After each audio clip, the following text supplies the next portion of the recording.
नमस्ते दोस्तों, मैं विजय ठक्कर और आप लोगों का सबका स्वागत करता हूं हमारे एक नए वीडियो में। अभी आज के वीडियो में हम लोग है ना एक स्टॉक के बारे में डिस्कस करने वाले हैं जिसमें रिसेंटली दिसंबर महीने में इनकम टैक्स वाले ने रेड मारी थी और 10th या 11 जनवरी के दिन ये पता चला था कि वो कंपनी ने अनअकाउंटेड सेल्स किए हैं 1000 करोड़ के आसपास और वो कंपनी का नाम है पॉलीकैब इंडिया लिमिटेड।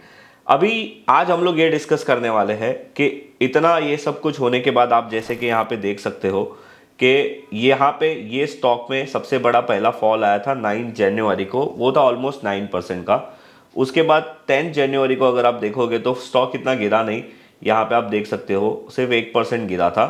और फिर 11 जनवरी को मेरे ख्याल से ये डेट में वो न्यूज़ इनकम टैक्स के पास से बाहर आ गई थी कि उन्होंने ये फाइंड आउट किया है कि इन्होंने 1000 करोड़ का अनअकाउंटेड सेल्स किया है।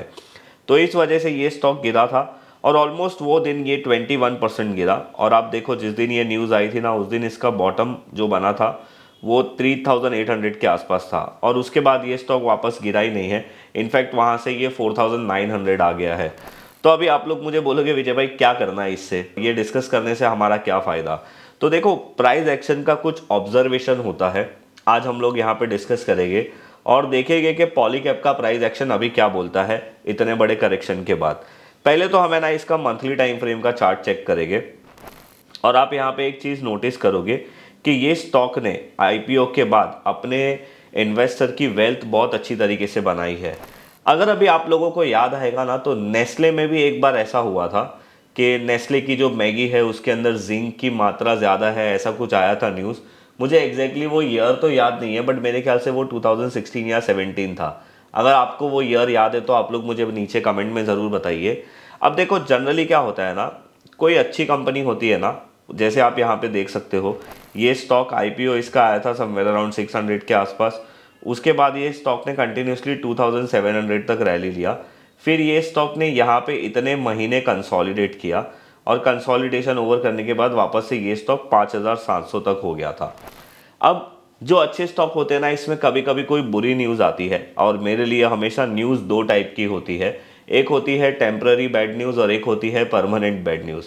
परमानेंट बैड न्यूज़ होती है तो उसमें स्टॉक को हाथ भी नहीं लगाना चाहिए, बट टेम्पररी बैड न्यूज़ होती है उससे कभी कभी हम लोगों को एक अच्छे मौके मिलते हैं एंट्री करने के लिए।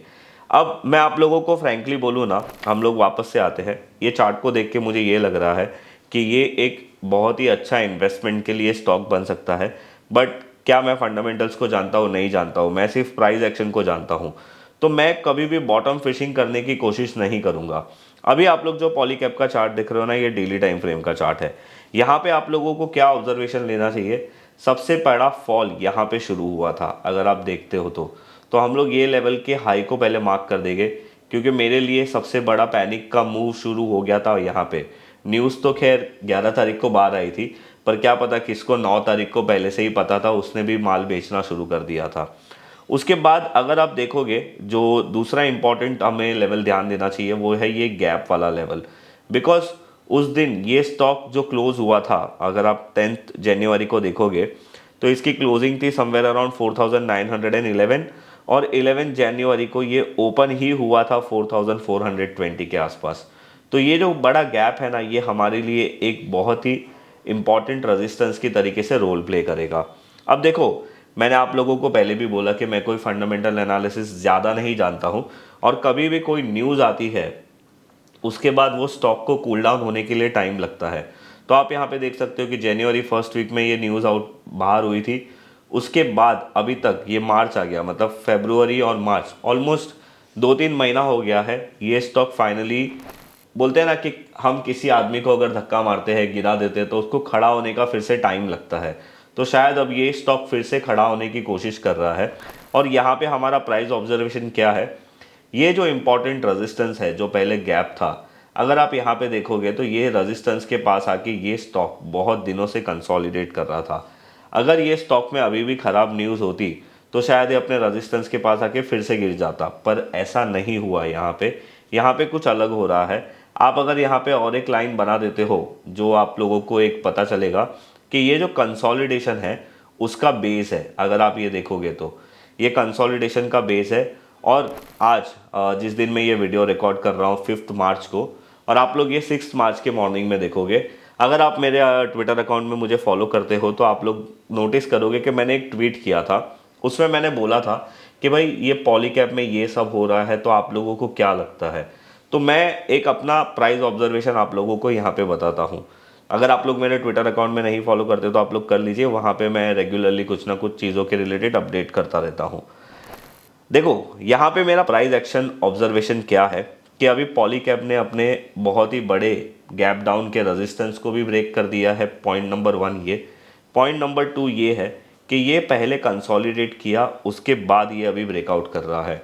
तो अगर आप लॉन्ग टर्म इन्वेस्टर हो और आप लोगों को पॉलीकैब में फिर से एंट्री मारनी है, या आपके पास पॉलीकैब पहले से था आप लोगों को और ख़रीदना है, तो आप अभी पॉलीकैब में एंटर कर सकते हो 4900 के आसपास।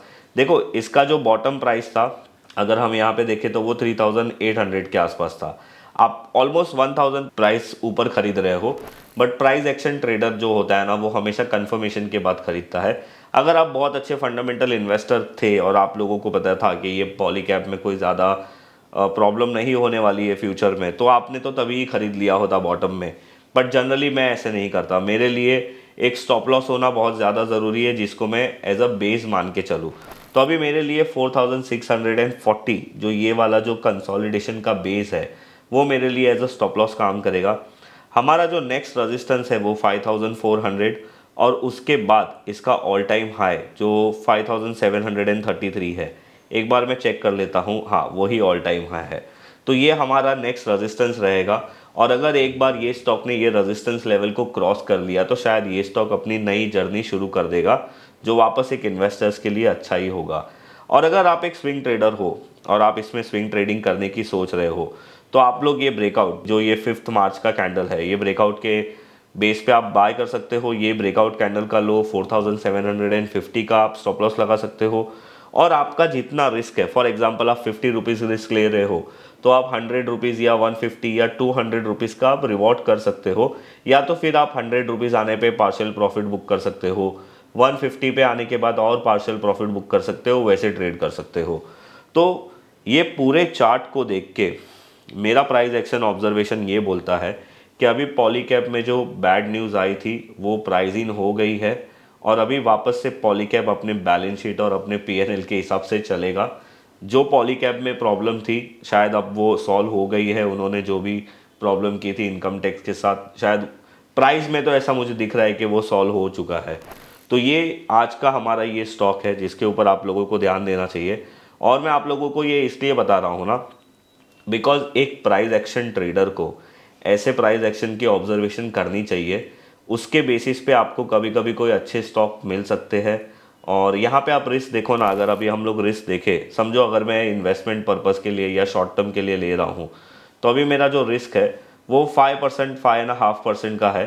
पर अगर मैं मेरा रिवॉर्ड देखूँ कि भाई मेरा फाइनल ऊपर तक मेरा रिवॉर्ड क्या आता है, तो वो मेरा बन रहा है 16-17% का।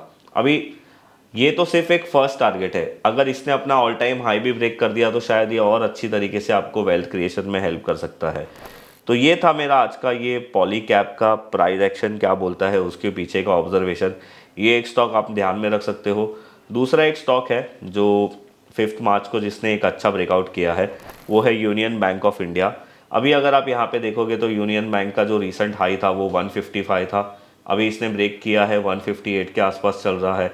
अगर आप एक स्विंग ट्रेडर हो तो आप लोगों को 148 या 147 का स्टॉप लॉस लगा के लेना चाहिए, और इसका जो रिवॉर्ड है 1:2 या 1:3 के बेसिस पे आप लोगों को रखना चाहिए। तो ये दोनों स्टॉक में आप ध्यान रख सकते हो। आज का जो वीडियो था उसका इंटेंशन तो यही था कि मैं आप लोगों को पॉलीकैब के पीछे की प्राइस एक्शन के बारे में बता सकूं, और आप लोगों को एक आइडिया दे सकूं कि आप लोगों को कैसे हमारे ट्रेड में प्राइस एक्शन को समझना चाहिए, कैसे ऑब्जर्व करना चाहिए। तो बस ये था हमारा आज का ये वीडियो। अगर आप लोगों को ये पॉलीकैब वाला मेरा जो प्राइस ऑब्जर्वेशन है वो अगर अच्छा लगा है, या आप लोगों को यहाँ पे कुछ नया सीखने मिला है, तो आप हमारे वीडियो को लाइक और शेयर ज़रूर करिए। और अगर आप हमारे चैनल पे नए हो तो हमारे चैनल को ज़रूर सब्सक्राइब करिए। मैं मिलूँगा आप लोगों के साथ ऐसे ही कोई नेक्स्ट वीडियो में, तब तक के लिए बाय बाय।